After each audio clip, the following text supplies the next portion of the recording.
বিসমিল্লাহির রহমানির রহিম। আমার যশোর গাজী ছাদ বাগান ইউটিউব চ্যানেল থেকে আমি রাজশাহী আসছি গত 5 দিন।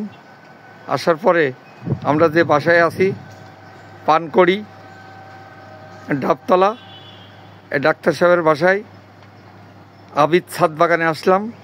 আসার পরে দেখি গাছ, অনেক গাছ লাগাইছে, দেখে তো আমি অভিভূত হয়ে গেছি।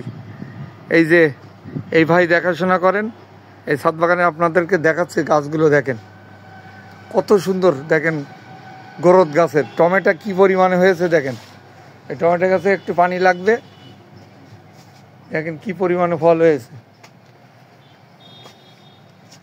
স্বামী স্ত্রী দুইজনই ডাক্তার, তারপরেও দেখেন কত সুন্দর ফল হয়েছে এখানে।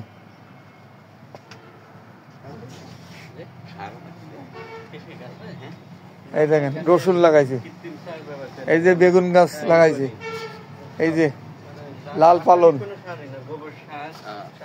এই যে টমেটো দেখেন কি সুন্দর হয়েছে। এটা লেবু গাছ, কি পরিমাণ ফুল আসছে দেখেন। এটা বাতাবি লেবু, দেখেন কি পরিমাণ ফুল আসছে।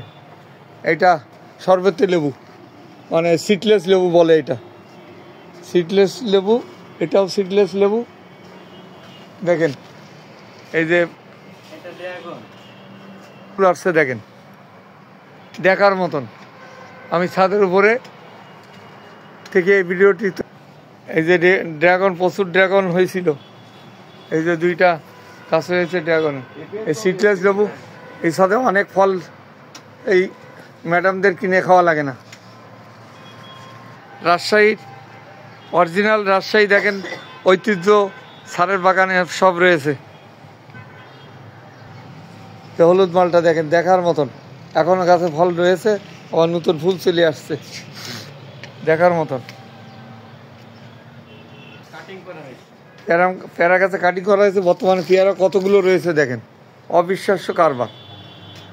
এটা দেশি সবেদা দেখেন, এটা দেশি সবেদা, ভিয়েতনামের সবেদা দেখেন। আপনারা কেন বাগান লাগাবেন? একটা পরিবারের 2-4টা গাছ যদি ছাদে থাকে, সেই গাছে যদি আবার ফল হয়, তাহলে আপনাদের কেমন লাগবে বলেন? ফল তো কিনে খাওয়ার চেয়ে সৌন্দর্যটাই আসছে আসল।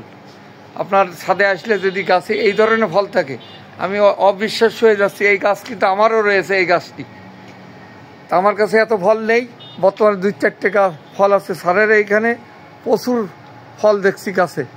বর্তমানে কোনো বাগানে এখন বেদানা, ছাদে কারোর গাছে বেদানা নেই। এই গাছটিতে প্রচুর বেদানা রয়েছে, প্রচুর বেদানা। এই গাছটিতে প্রচুর বেদানা রয়েছে, দেখেন কি অবস্থা দেখেন।